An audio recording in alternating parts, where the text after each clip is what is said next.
right. Good afternoon, everyone. We are back. Draft night. I think this is episode 7. Me and Brandon today. So just to start off, apologies for my crap show last week. Back stuff and just a lot going on. Yeah, I wanted to address that. I will be here the entire time, barring unforeseen circumstance or disaster. Yeah, got a lot to talk about and have a lot to say on some things. So excited about this. I also wanted to thank Brad Hogan for pretty much stepping in for me last week. Thanks, Brad. And me and Brandon were just talking before the show about the Final Four and the March Madness discussion that happened last week and how chalk everything ended up. And we got 4-1 seeds, which I remember Brad talking about Duke and Houston pretty extensively last week. So shout out to him on the content side. But today we're going to talk Cowboys, Mavs, a little bit of Stars and Rangers, and then left a big segment at the end to get into Severance. So I'm really excited about that. An expanded segment since we had the series finale recently, not series finale, season finale. So we're going to get into that, our thoughts, and a bunch of things on that side. So that's the agenda. Drinks. You going first? Yeah, I'll go first. I'll jump straight in. So it's a little chillier today. It's It not is. cold by any stretch, but I'm wearing a sweater, so I thought, what better drink than Lakewood's sweater weather? This is a delicious winter warmer ale, and it's a little bit darker. It's very Shinerbach-y in that type of realm of flavor. It's a super easy drink. I never actually had this before. I happened to see it when I created a little make your own six pack at Kroger, and I love Lakewood beers. The Yep, shout me out too. to the Temptress is one of the best stouts on the market. Hmm. So I tried this and not displeased at all. It's quite good. So the style is winter ale. That's what it says. Winter warmer ale is the varietal, if you will. Says it pairs well with aged Gouda, fudge brownies, and I can see my breath. All your favorites. All my favorites. I really want to try that, and I'm afraid it probably can't. Where'd you get it? I was at Kroger and the make your own. It was in the singles, so they just Nice. had some. Yep. Okay, good. I'm worried that the winter beers are about to be out of stock, right? So all our stouts and our Probably. porters are probably going away. Man, that is a sad day for me in my life every year. It Yeah. is. The hundreds Like are creeping closer, man. So you mentioned the weather. So it is cooler. It's probably what, 60, something like that? 168. Yeah. And we've had a really warm run. And so this is nice to get a couple days. It looks like it's going to be cool and cloudy through the weekend. So it's a nice change of pace. I'm gonna enjoy that.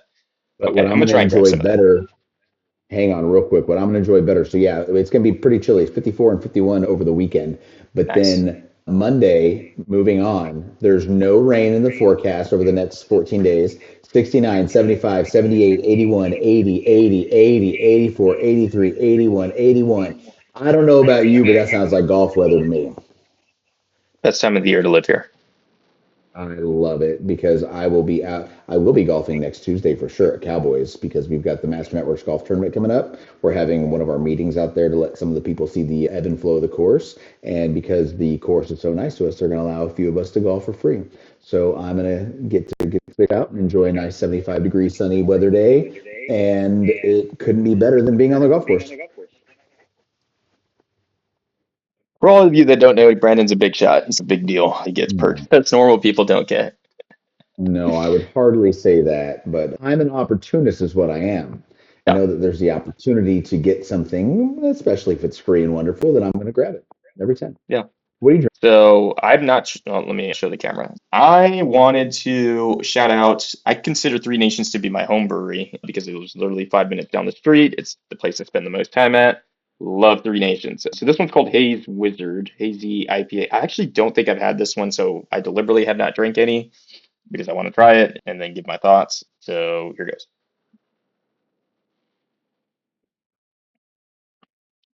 Okay. So that's interesting. So this is a 7.5% hazy, so it's mid tier, I would say, right? It's nothing crazy like Mosaic, but still packs a punch. It's good. It's juicy, but it's. I would also say it's really hoppy. It's in between to me, like your hazy taste and your kind of your West Coast taste, which is like real hop forward, super fresh tasting. So it's got some of the juiciness, some of the pininess. Yeah, it's really good. So perfect for spraying kind of the days that we're having now. If you don't want to go the dark route, go the hazy route. And I know I've said this to you before, but I'll say it again. The IPAs are all yours, my friend. I do not like them. I've tried to like them. I just can't do it. I can't do it. I can't bring myself to like them. My if anybody, or for those of you that heard the Astros pod, you'll know that Brandon is not in the minority in not liking hazies. I know a lot of people that don't like them. I love them. So one of my favorite styles for sure. It's just, I don't know. It's something about it. I started out drinking West Coast stuff, and then the hazies became super popular. And man, I just love them. That's just, especially the fruit filled ones. You'll see some that are like pineapple, mango. I'm like, I love all that stuff. But I get it. It's definitely a more harsh style, I would call it.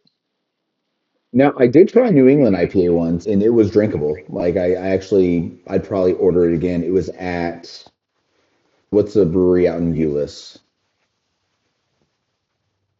Namescape me, doesn't matter. Anyways, we were out there and doing a friend's trivia night, and I tried one, and it was okay. But yeah, so many good breweries nearby. All right, let's jump into it, man. All right, so we already said we're gonna be talking Cowboys, Mavs, Rangers, Stars. We got all the main sports coming up. So let's talk about the Cowboys. Let's jump straight in. Yeah. So a lot going on right now. So the Micah Parsons saga continues.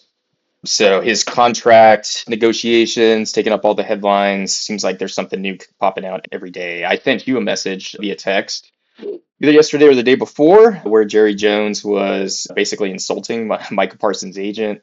He said he didn't know who he was. I think that's what he said. Something along those lines. He didn't know who Micah Parsons' agent was or what his name was.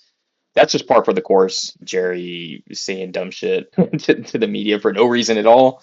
But it seems like we know what the numbers are, right? Micah said he wants 40 million a year. It looks like it's going to be a $200 million contract. That seems like what it is, right? It's 5 years, it's 200 million. I say we just get it done. I don't. Do you have any reservations about that? I think let's go.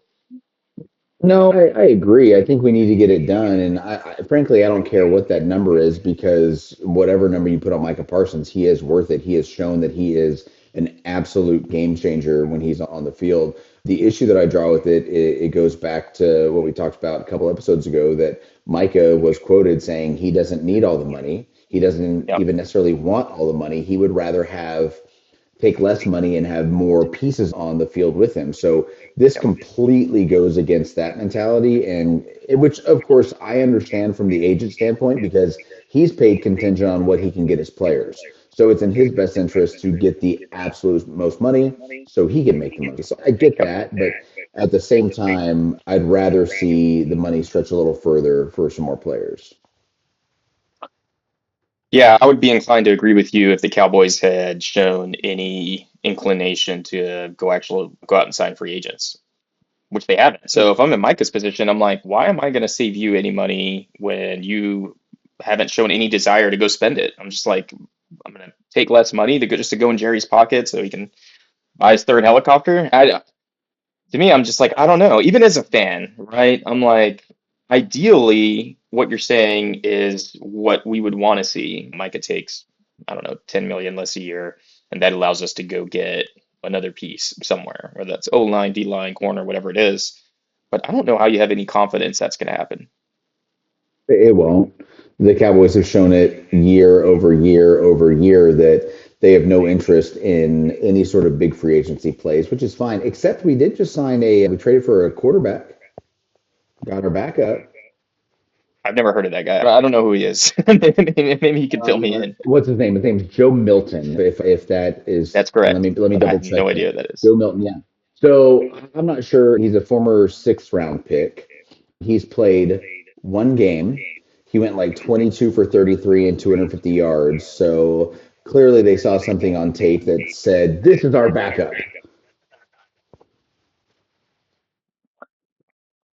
Okay. Hey, 6th round pick. Wasn't Brady a 6th round pick? Sixth or seventh, yeah. But if you're going to try to make Joe Milton Tom Brady comparisons, I'm going to run you off this podcast. Like I said, I've never heard of Joe Milton. Good for the Cowboys. So we'll see. Hopefully the Micah Parsons stuff resolves sooner rather than later. We are also coming up on the draft. And we've been teasing this for a while in terms of getting into it, and we can approach this a number of different ways. The way I wanted to start to approach it is figuring out what we think the biggest needs are, and then figuring out, okay, who can we see them drafting potentially to plug some of those needs, and then we can look at specific players and stuff like that. So I know what my list is in terms of, okay, here's what I think the wish list should be positionally. So let's get into it. What's yours? What are the top three for you? My top three are wide receiver, running back, and then offensive or defensive line, best player available between those two sides. In that order? In that order. Okay. Okay. You? I have two of those. The wide receiver, O line and D line. So just some backup in the trenches, and then corner. And but if I had to place them in order, I would probably say for me, the biggest priorities are O line and corner. And I flipped back and forth on that, but man, we're so thin at corner to start the season, right? So we have Deron Bland, he's ready to start, but who else is there, right? Because Trayvon Diggs is not going to be ready. I don't know when he's coming back. And we lost our nickel corner, right? So he took a free agent deal and left. So we're going to have Bland and who knows what else at the other two corner spots. We have not done anything to address that in free agency. I'm very worried. Yeah, and I think that that's fair worry because if you just throw some randos out there on the corner, if you play the Eagles, for example, the receiver core will eat up a mediocre secondary all day long, and they have enough offensive line protection that Jalen Hurts can just drop dimes all day long. And I don't think Jalen Hurts is that great of a quarterback throwing the ball, but he can make a bad secondary look great, or he can make himself look great against bad secondary. Yeah. Yeah, and then with the Commanders, you have Jaden Daniels. They beefed up the receiving corp over the offseason, and so that's another one that man they can make you look really bad, can torch you even with a with a good secondary. So it's not something that we can say, okay, I think we can get by. So I don't know. I think you have to address it. In terms of the other needs, I agree with you 100% on wide receiver. So we don't have somebody that's going to step in and take that wide receiver two spot right now and be a big difference maker. Running back, I agree it is a need, but for me, I just don't know. We can get into it in terms of talking players, but I'm like, ah, man, for where they're drafting right now, it's going to be a weird spot. Speaking on that, anybody that you're looking at, you have a wish list player wise in the first round. I don't. There's a couple notables that are up there. I think the best might be McMillan, he's pretty good. He's big. He's really big and he can stretch the field. But there's not I don't know where we're at in the first round is questionable because we're low enough that there's not going to be a ton of like really awesome value there. So Yeah. the idea of trading down and getting a couple high second round picks might be a better option, or maybe trading for a first for next year. Because frankly, I think this year is going to be a very bad year for the Cowboys, no matter what we do in the offseason. And I'm thinking if we can trade out of this first round for a first rounder next year, get a really high pick as a bottom five team next year, and then use next year to start rebuilding. Yeah. Yeah. I can't disagree with what you're saying. I'd be happy with a trade down. We'll see. That's definitely on the table. Now, as to where they're currently, so they're picking 12 right now. And so I mentioned for me, O line and corner would be my top kind of priorities in terms of the positions they need to fill.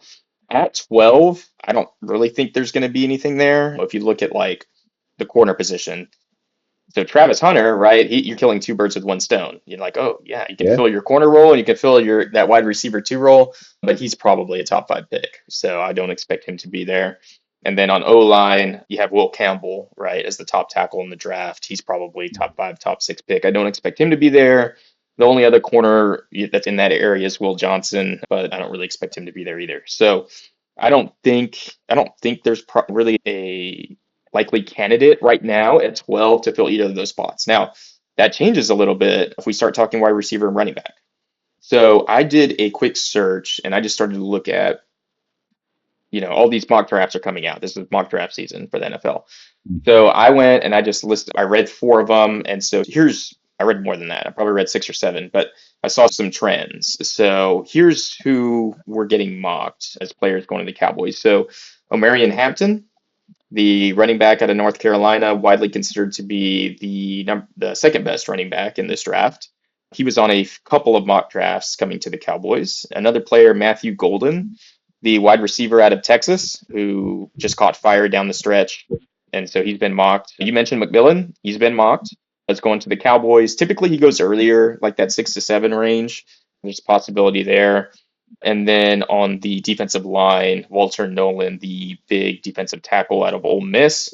So he could potentially fill in and make up for that D-Law loss in terms of somebody that can provide a little bit of pass rush while also helping us in the run games. I think we're aligned on the receivers. I think we both like that. Hampton, are you okay with them taking running back at 12? Either of the top two. No. I know that I said running back is a big importance for me, but I have just a fundamental issue with taking running back in the first round. You can get a really good value pick in late second or third round for a running back, even in the fourth round. There's guys that are hanging around that may have been in a bad system or were just overlooked because the team that they were on was bad. But if you've got a decent line and a good quarterback, you can make a mediocre college running back look really good in the NFL. So Yep. I do want them to draft a running back, but maybe not in the first round. Okay. Then we're 100% aligned. I would personally be extremely disappointed if Hampton was the pick there, right? If you're getting the second best running back and you're taking that in the first round, I think that's a disaster. So I do not want to see that. I'd be fine with either of the top wide receivers, fan of both of those guys. And the defensive line. So it's interesting because we just did this a couple of years ago with Monty Smith, right? We take the big, bulky defensive lineman. He's going to plug up the middle. He's going to fix all our run game problems that we haven't been able to fix for a decade. That hasn't worked out. No, it did not. So I'm scared, man. I know it's a need, and I'm cool. I'm cool with them taking somebody like Nolan because it's not just a pure run stopper. It's not just a pure gap blocker. He's got a good first step, and he can get to the quarterback and help out Micah Parsons. I think they line up perfectly. They're in theory a perfect fit, but so was Monty Smith, and Parsons signed off. He was tweeting that night. He was ecstatic that they went and got Monty. Monty's had zero impact here. So I am a little bit worried. I just don't know that there's been a great history of taking those guys in the first round.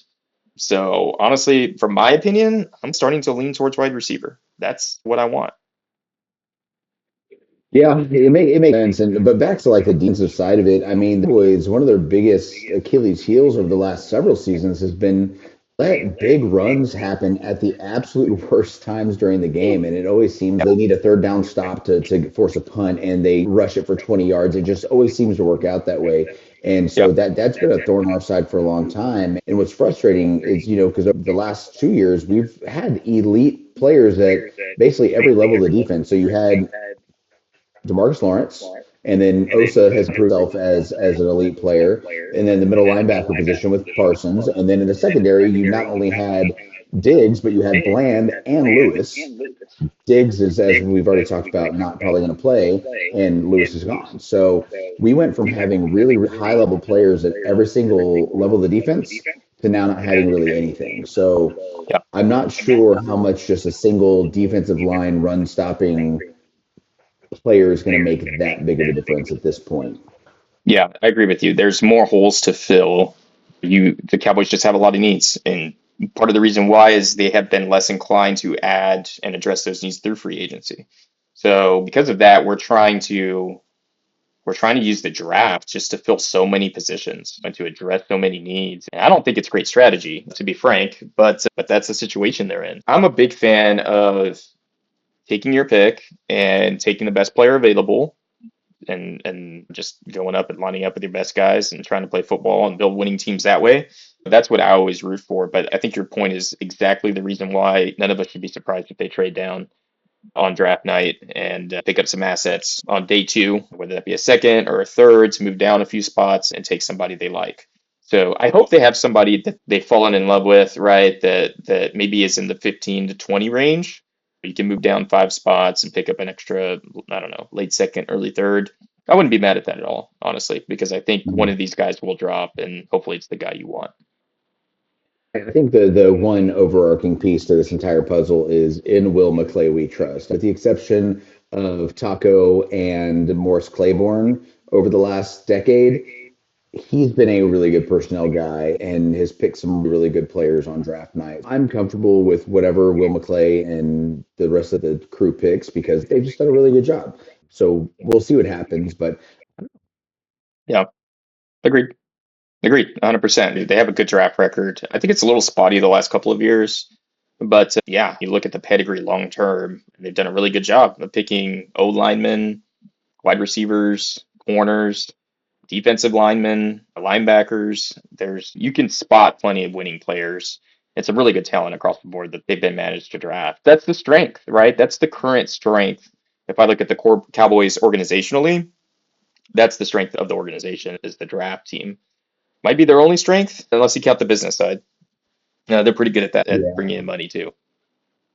yeah, well, and this is the last thing that we can talk about before we move on to the Mavericks, but we've talked about how the Cowboys just print money regardless how mediocre they are. Not that I want to have a couple of really shitty seasons in a row, but I almost wonder if that's what would be needed to just change that variable because we've been either playoffs or playoffs adjacent with a first round exit every year for like the last decade, essentially. And Yeah, so I want to know what would happen if we had a few really bad years of 4 or 5 wins apiece, and then see what that does to ticket sales, to the business side of it, to the money printing machine that the Cowboys are. Most of me logically thinks it probably wouldn't affect it, but as a fan, I'd be I curious. agree with you. I just don't think. I don't think it would move the needle. To be honest with you, I think the fan base is too big, and I think us hardcore sports fans, we get into this mindset where we think everybody is logical about sports, and that's just not the case, man. There's so many casual fans that they really don't care about anything but game day and showing up and drinking and cheering on their team. And there's something to be said about that. I'd envy those people some of the time that really just don't think about anything else and just enjoy the sport. And then that's the end of it. I think because of those people, it's not going to change anything. And what's more interesting, so let's just switch gears. Let's go to the Mavs because the same conversation, what you're talking about, might be playing out in real time in terms of we have an organization that might not be very good for the foreseeable future, that has is at odds with its fan base, and that might be hurting as much as possible for a present day sports team to hurt. Anyway, I want to start high level with the Mavs. How much have you been watching?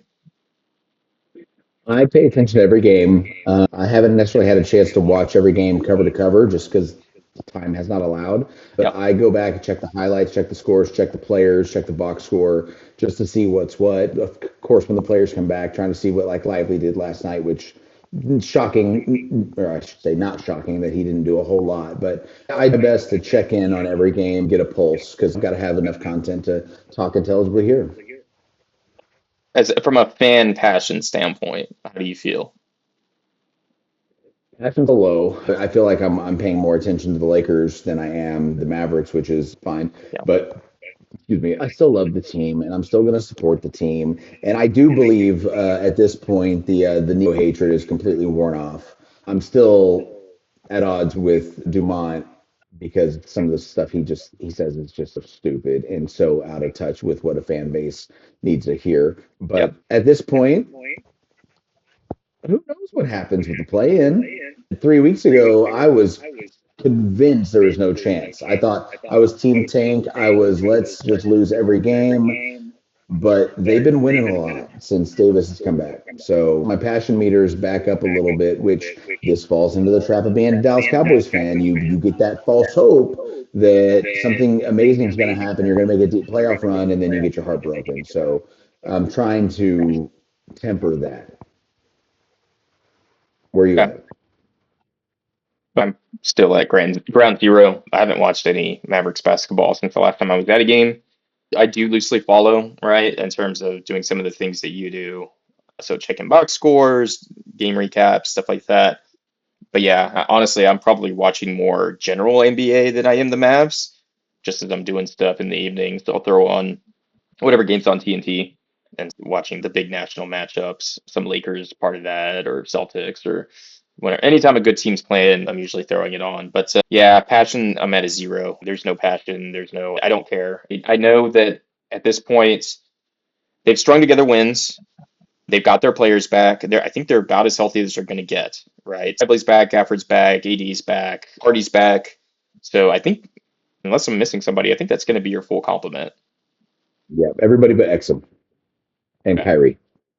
So you're not getting those guys back. So they have their full team and they're winning some games.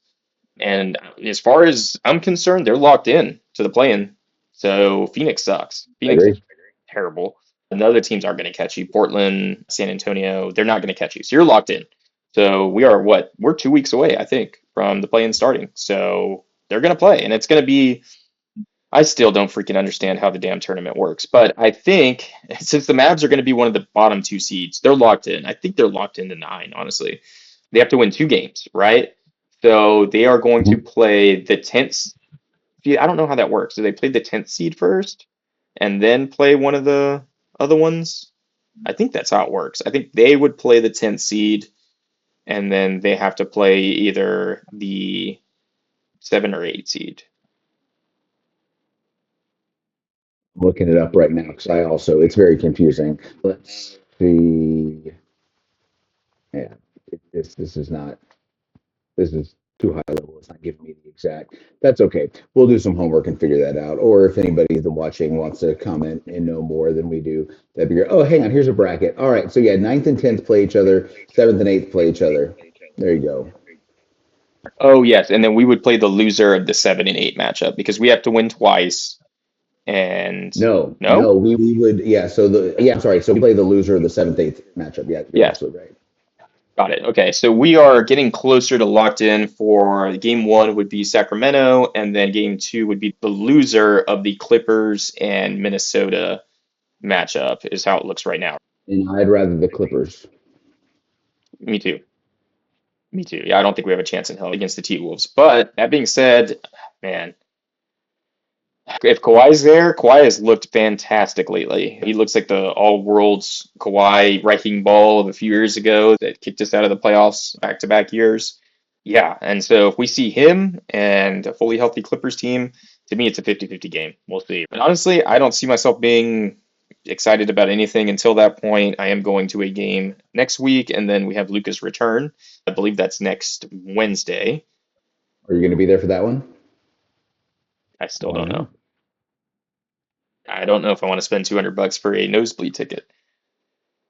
Yeah, the price gouging for that game. You sent me the stats on that. That kind of blew my mind. I understand that they want why they do it, but come on, that's pretty outrageous. But enough about Luca. No more Luca talk. Did you see what 80 stat line was for last night's game? Yeah, it was impressive, and I know he missed a part of that game because he was hurt or had some blood Yeah, on him from taking an elbow, yeah, yeah. He and he hit only the played game 30 winner. minutes, but yeah, 34 and 15 for rebounds, no assists, he had 2 assists, but everybody's playing well. Lively, like I said, he only had 4 points, but he also was on limited minutes. He only played 16 minutes. But Dinwiddie had a double, 10 assists and 14 points. And so basically the entire team was in double figures, which is pretty damn impressive. But I think the we're going to run into, regardless if we win the play-in first round or not, is depth is going to play a big factor, and these guys are going to get winded, and they're going to have a hard time recovering between the series. And so even if we do make it to the first round of the playoffs somehow magically, I don't see.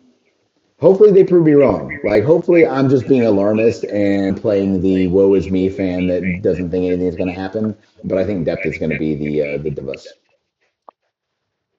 Yeah, to me, it doesn't matter because okay, let's say you get past the play-in, so you're booking a date with OKC.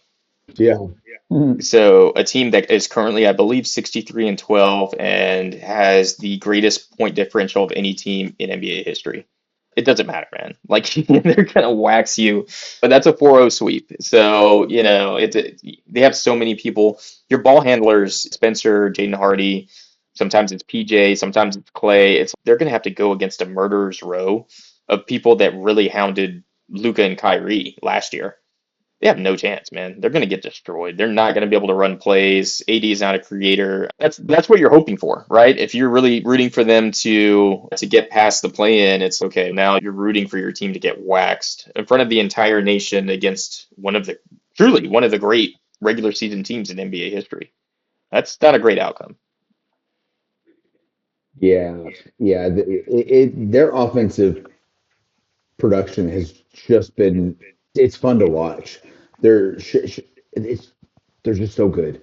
And while I agree that I would imagine that if we had a matchup with them, it would be very one-sided, the other part of me says that the Mavericks have very good playoff luck against OKC in the past. So maybe it's just one of those things where like Clippers have our number of the playoffs, we've got OKC's, maybe somehow magically get that matchup and it just works out. I don't think it will, Yeah. but it'd be fun.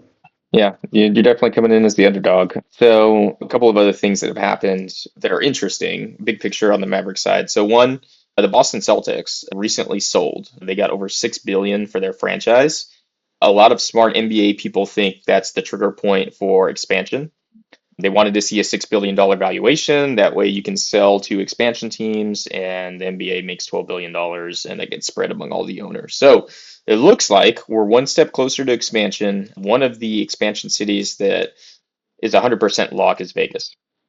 So we're getting a little bit closer to the conversation of, is Vegas going to get a brand new team, or are the Mavericks going to move to Vegas and Dallas is going to get the new team? Great question. But in recent DFW news, the property right across from the old Texas Stadium is being slated for a casino being owned by the Sands Company. So what does that mean? Yeah, that would make you believe that this franchise is staying. But it would be so weird to me if Vegas is the expansion city, the Dumonts and Adelsons don't get the franchise, right? They stay. That's what was just incredibly strange. It wouldn't make sense to me, but it looks like I that's what's agree. going to happen. Yeah, it's going to play out. And I think you're right. I think we'll know probably in the next 6 months what's going to happen. Yeah, Because, yeah, yeah. it's going to be So we're Vegas and probably Seattle.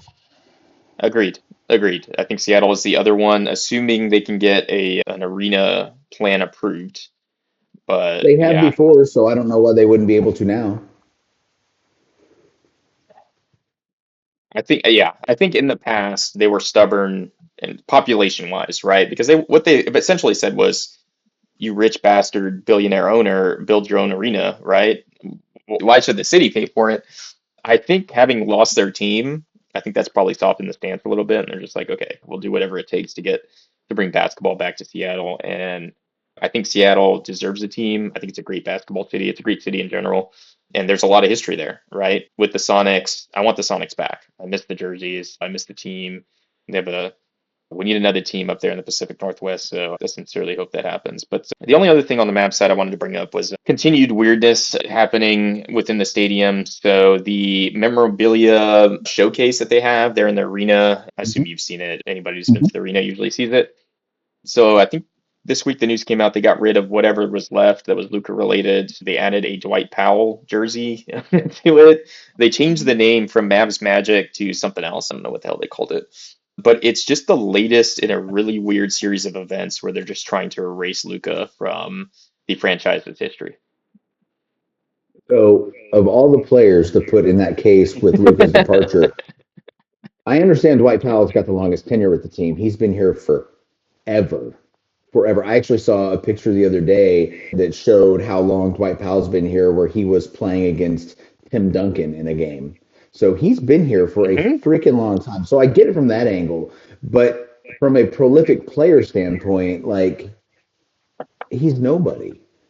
So why do you think they chose Powell?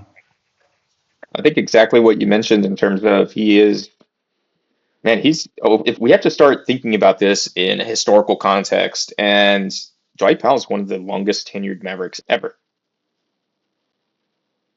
right? Because he's been here for what, 9 years, 10 years? Yeah, I think this is year 11 Yeah, Jesus. because he came over in the Rondo trade. I believe that was 2014.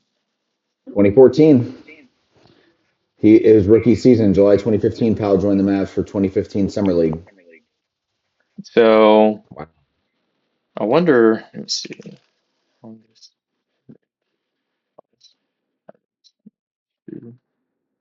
Live coverage of me Googling. Obviously, I know Dirk is the longest. So Rolando Blackman, so he did 11 Yeah, straight bro. seasons. Brad Davis did 10. Yeah, so Dwight Powell is going to be tied for second all time in tenured Mavericks after this season. That blows my mind. You think about it, but he's been around forever. Yeah, yeah. I don't know, man. Just the latest in a very strange, whatever the Mavs are doing, they just keep doing it. I don't know why. I wish they'd stop. All right, so let's hit Stars and Rangers real quick. Let's hit the Rangers first. Yeah. Okay. They've gotten off to a roaring start, man. What do you think? What are you happy with the team? 5-2 season. I bats have been hot. I love winning opening season against the Red Sox. That makes my heart very happy. So I do Yeah. enjoy that. We're also first place in the AL West, Yep. which is even better. And so, how do you like not being in first place there, Mister Ron? It's a long Long season, season. man. I'm sure there'll be some back and forth, but you know what? We can go 180 and two. I'd be good with that. You'd still be behind the Dodgers, who are still undefeated. I know. We're not going to talk about that. So they've played great so far. Pitching's been Yep, great. it has. Our next four series are going to be, I think, really good for just the season in general because I think the matchups will be good because we've got the Rays, the A's, the Angels, and another AL team. Anyways, doesn't matter. So we got four AL matchups, and two of which are divisional matchups. So I think these next four series are going to really show us what this team is made of. And if we can take a really good lead to start off and win all four of these series, or at least three of the four, especially the two against the A's and the Angels, I think that will give us a really good snapshot from the first of the season through this piece to what to expect throughout, assuming no injuries or anything crazy happen. Agreed. So 7 games in, what to you, what's been the bright spot so far of the team? What's been your favorite part? They've just been fun to watch overall, but I would probably say the bats, just because everybody's been hitting well. The middle of the lineup's been strong. Oh, the Mariners. That was the fourth team. That was the fourth team that we're playing. I think. Yeah. And I guess bats haven't been super great, but they've played tight games. They've been able to be competitive, and they've had hits where it counts. And pitching's been really good. DeGrom was doing DeGrom things. It makes me really, really hopeful whenever you see like him doing well. Once again, if he stays healthy, then I think we've got a really, really good ace in him. Yeah, I mean, for me, that's been the bright spot is the starting pitching staff. You've seen excellent starts from DeGrom, Eovaldi, Leiter yesterday, right? I think he did a complete game. He has a 0.9 ERA on the season. The pitching has been outstanding, and it's made up for an offense that is not quite all the way there. There's some guys, I think Simeon and Adolis Garcia, that really haven't found the groove yet, right? They haven't been very good. They So that's why getting out to a 5-2 start behind the strength of the pitching staff leads me to believe that as the lineup kind of catches up and people start to find a rhythm, it seems like it's pretty sustainable for them to continue to win at this point at this pace. I think most of us were aligned in picking the Rangers to win the division. I think this start justifies everything that we were thinking prior to the year, honestly. Now, Corey Seager is out of the lineup, so he's still dealing with calf issues. was he on the So 10-day DL? no, I think they're just playing it safe and giving him some rest. I don't know if it'll be longer than 1 game, but they're being really conservative. Seems like he has the Luka injury, honestly, or they're just going to try and manage his workload. So that's a little bit concerning. But the other guy, one of the young guys, White Langford, he's been great. So that's exactly what you wanted to see out of him. So yeah, man, I think it's been a great start for the Rangers. Their division, they look head and shoulders above the rest of the division right now. So it's still early. The Astros look terrible. They have the worst offense in Major League Baseball. I think it's starting to look like if anybody's going to be competition to the Rangers, it's going to be the Mariners. So that's going to be a big series. You mentioned that's on the schedule. I'll definitely be tuning into those games. Yes, and division games are just fun no matter what. But yeah, it was Josh Young who I was thinking was on a 10-day DL. He had neck Okay. spasms, so he's due to be back on April 8th. And then John Gray, once he comes back from his wrist break, that'll just be one extra really strong piece. in the pitching rotation. But because you got three pitchers, you got him, Spores, and then Cornell. And so they'll all be coming back sometime within the next 60 days. And so if the pitching staff can stay doing what it's doing, those guys come back, I'm hopeful. Yeah, you got to think you could make a run. There's obviously stiff competition out there. The Bronx Bombers, the Yankees are setting Oh my records of God. how many home runs they're hitting. So there's going to be some competition in the AL on the road to the World Series. But for early April, things are looking pretty good. So speaking of the Yankees, do those torpedo bats get to stay in and they get to use them all season long, or is that going to be a couple series and they get pulled because they're just so powerful, it seems? I don't know, man. I don't know how the Yankees always get away with everything. As an Astros fan, we got caught banging some drums and it was the end of the world. The Yankees have been caught cheating every which way. They were using the damn watches and all kinds of. Now they're using torpedo bats, and it never ends up being a big deal. I don't know. It's scary though, honestly. It's scary. I would, yeah. I'm glad this is happening at the beginning of the season because I'm really interested to see how it plays out. Just because I would definitely, if the playoffs started today, I'd be like, what the hell? Somebody investigate this. Somebody, like, we need to figure out what's going on here. So I don't know, man. It's absolutely insane though, what's happening. So many home runs, so many home runs. You know what? But good on them. If it is something that's, in one of the gray areas of the rules and they found a way to exploit it, Yeah, do it. yeah, yeah. Okay. I'll turn it over to you for stars just because I have not had time to do anything stars wise since we last talked. Yeah. Stars have won six in a row.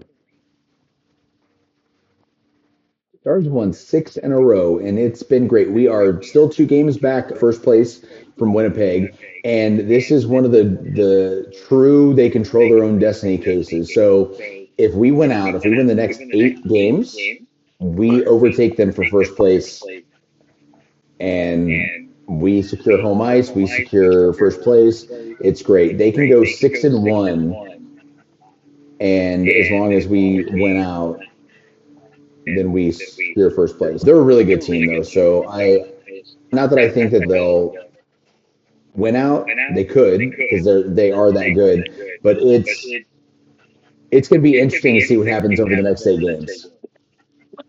So I saw something on Twitter saying that so Luca returns to Dallas next Wednesday, and then they said the Mhm. following day the Stars are playing at the AAC in a game for potentially first place.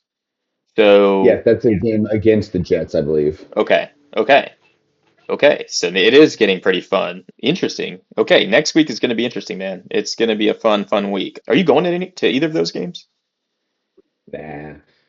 Man, as much as I love going to the games down there, it's I live in Prosper. It is so freaking far away. And when you combine A, just getting there, B, getting a babysitter, like it takes an act of Congress to make something like that happen. And while I get the opportunity every now and then, as my in-laws are season ticket holders, if they're out of town, I get their tickets. And of course, at that point, I'll go. My wife doesn't really care much about basketball, so I'll normally take that ticket and go. But no, sadly, I won't. Now, that being said, as we get closer to the end of the season and into the playoffs, we might get some tickets.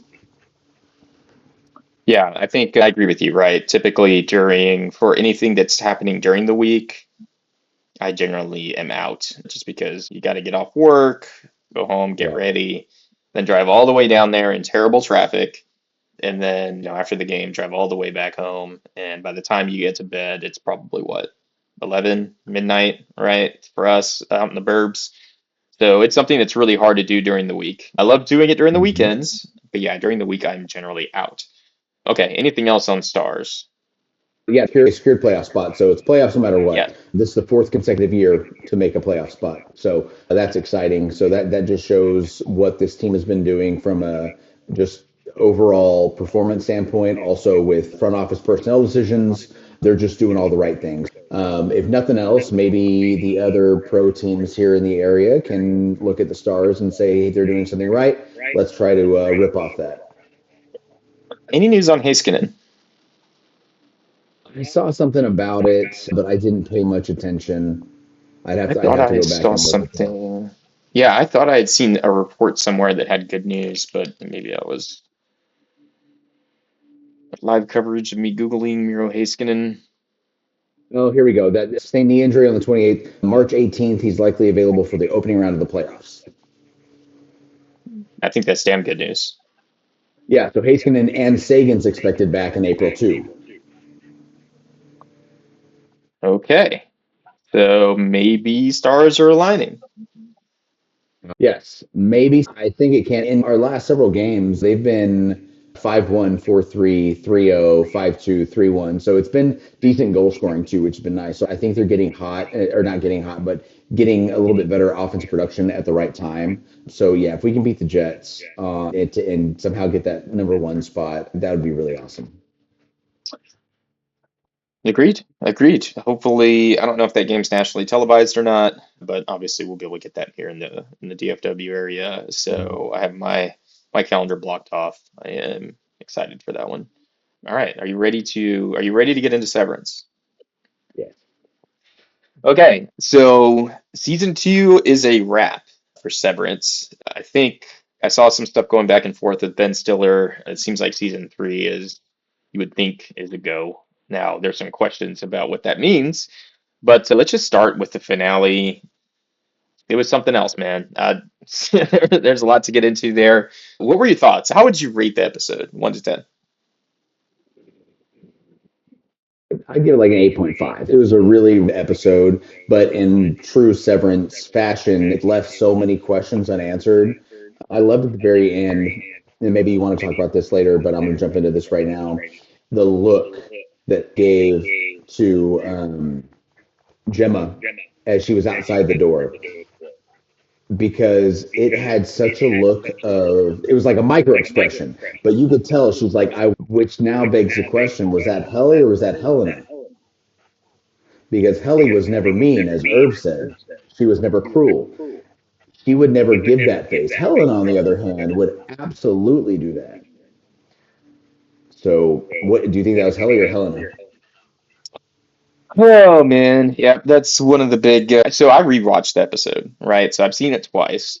Yeah, when you look at it, so when you see it on in social media or if you're watching the episode and you slow it down, I agree. At that point, there's a knowing look there. But having watched it twice in real time, didn't seem nearly as obvious, right? As if it's the same thing as when a foul is called, right? It's all real time, right? It's not a big deal, and then you slow it down as a flagrant or whatever. That's the same feeling I got. So I'm gonna lean towards, in terms of just answering the question, I'm leaning towards that was Helly. But I honestly, man, I can see it either way. You know, something that really disappointed me, something that really disappointed me about this episode is learning about what the goats do and why the goats have been harvested and grown. I was really hoping that it was so much more because all the fan theories that the goats are being, made and transplanting the brains of the severed people into the goat, the fact that they were just being sacrificed disappointed me. Yeah, yeah, I was pretty whatever about that piece. So overall, I didn't like it as much as the season one finale, which the season one finale was incredible. It was elite level stuff. One of the things that was a bust to me was the Cold Harbor reveal. I was like, man, like all of that for this. I don't know. I was just like, this feels like we Even. blew this up, right? And we projected this to be such a big deal, and ended up really not being. So I didn't like that piece. And then John Turturro's character, I forget what his name is in the show, but him getting the soft, yes, Irving. So him getting the soft exit, I didn't love that piece either, but it feels like he's done. I don't, and I know there's been some rumors, or not even rumors, like I think it's pretty well documented that I think the actor's done with it, right? I think John Turturro himself is done with it. He might play a limited, very limited piece in the next season, but I definitely felt them rushing to wrap up his storyline and not necessarily need to depend on him as being a central point of the series next year.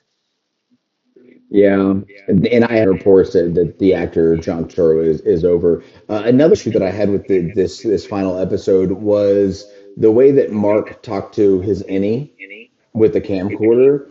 Yeah. I understand why they did it the way they did, and they want to really separate the two people as people, and they've done a really good job of that throughout the season. But Yep. Mark's outie, all he had to do was mention Petey. That's all he had to do was talk about Petey and the interactions Mark's Audi has had with him, and Mark's Audi would have believed everything he said about reintegration and what's going on. And I feel like the show really missed that. And if they would have tied in that a little bit, of course, it would have changed the ending, and Mark Denny would not have left Gemma at the door. He would have gone out with her. So I understand that piece of it, but then that begs the next question of Mark and Helly are about to leave the elevator anyways. Their day's almost over. So once they get out, Mark's going to find Gemma, or Gemma's going to find Mark, I should say, and everything's going to get figured out. So I thought it was kind of a unnecessary move to have Mark and Helly running down the hall holding hands because it's going to be short lived and that's going to be it.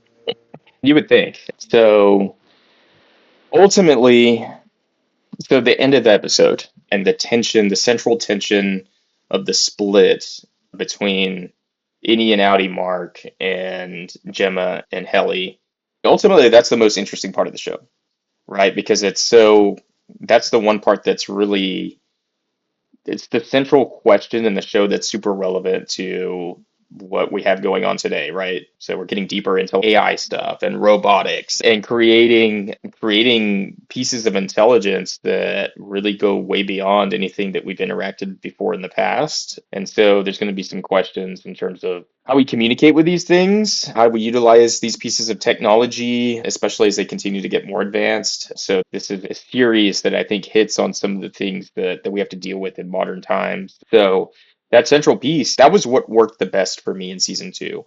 So going to Dylan's storyline, like that's freaking crazy, man. I've never thought about that in my entire life. Man, like what if you cheated on me with me? That's such a crazy like Is that cheating? Technically, they are different people, but it's the same vessel. So, like in my mind, whenever his wife is telling him that she kissed him, in my mind, my first thought that if I were Dylan would be like, "Good job, man, way to pull that."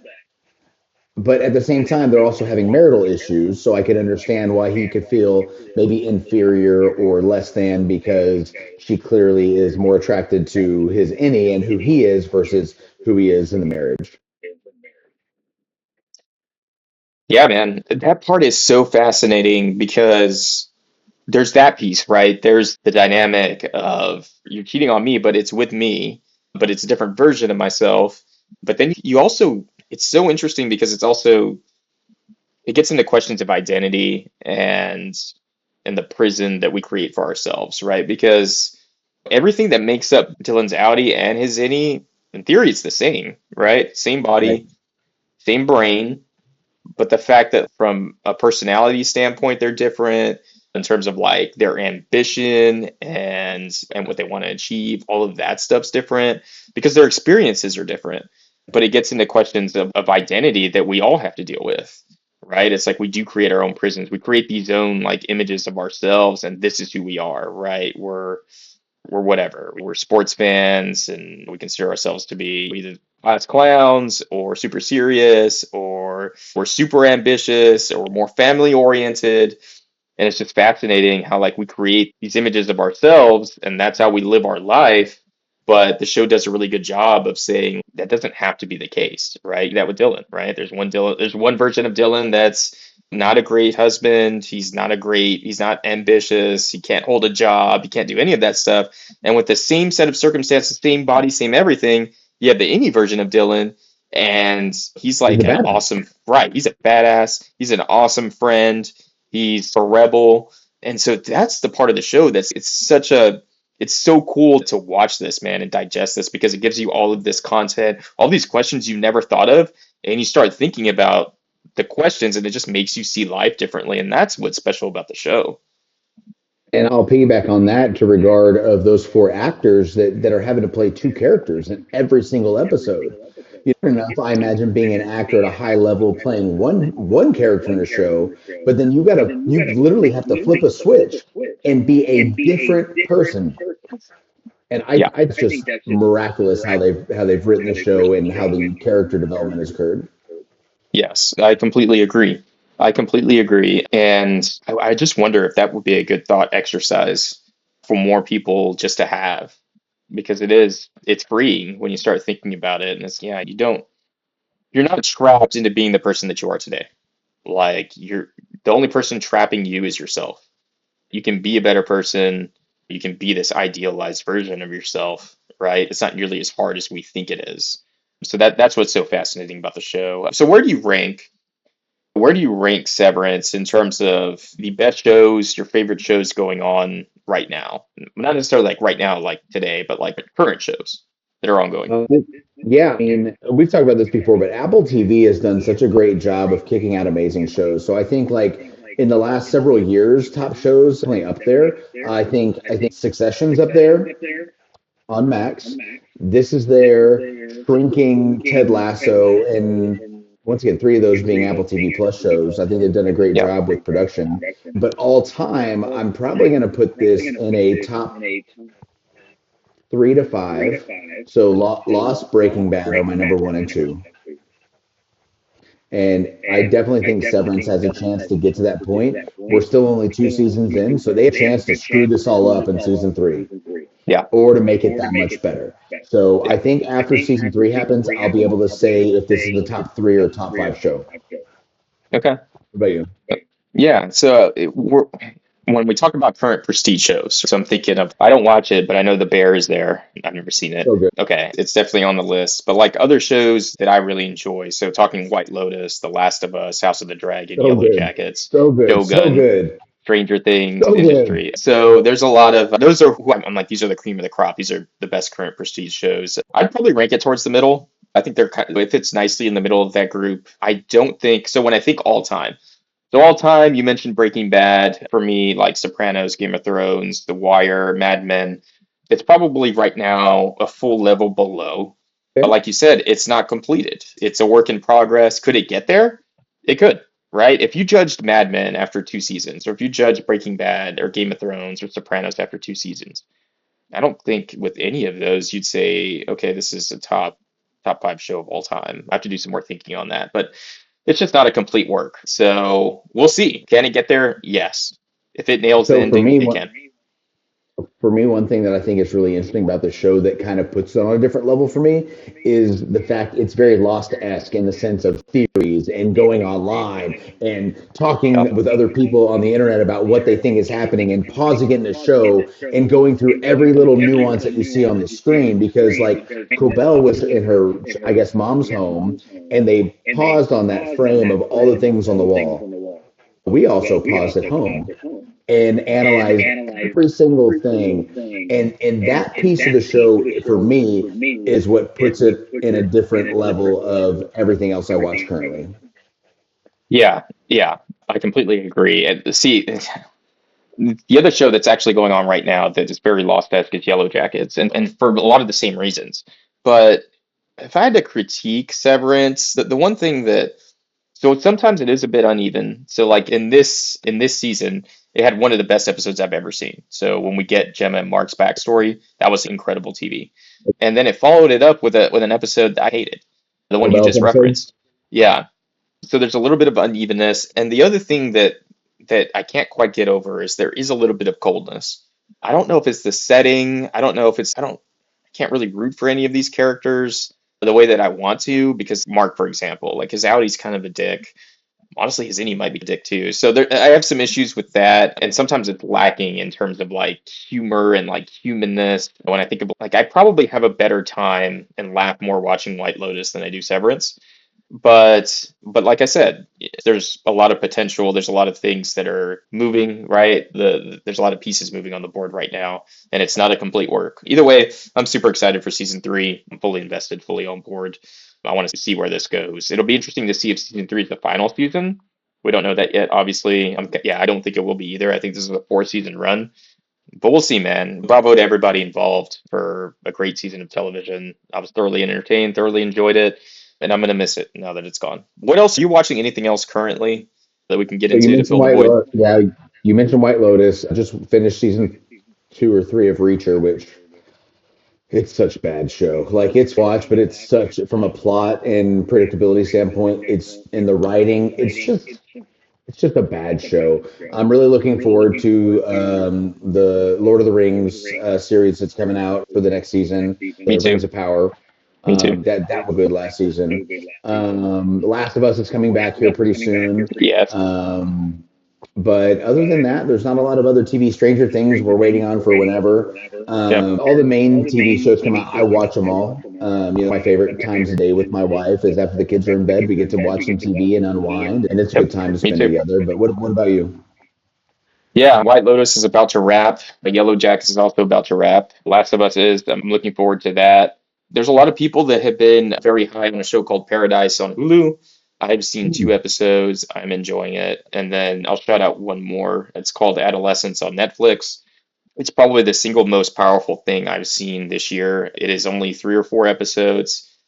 It is absolutely stunning and has my favorite performance of the year. It just blew me away. It's not an easy watch, I'll say that, especially if you have kids, okay. but it's very relevant to politically, I think, some of the issues that we have right now. And it's just, man, it's a gut punch of a show, but it is absolutely stunning. So Okay. I'll mention those. Yeah, highly recommend. But yeah, we're playing out our current shows and then really excited about The Last of Us. Hopefully we can talk about that on the pod. Sure, for sure. Let's wrap this up. This has been one of our longer recordings to date, so let's go ahead and get Yep. this out of there. Any final thoughts? No, we'll definitely get into golf next week. We are yeah, we're about ready to get into Masters content, and I want to wrap up full swing thoughts as a wrap up the season there, and yeah, and then we got draft, and then we're getting closer to the playoffs for Stars, Mavs. So much to get into, and so looking forward to hitting that in the weeks to come. Love that. Love that. Yeah, we are gonna. First of all, thank you to all the listeners that tune in every week. Thank you for sharing on social media.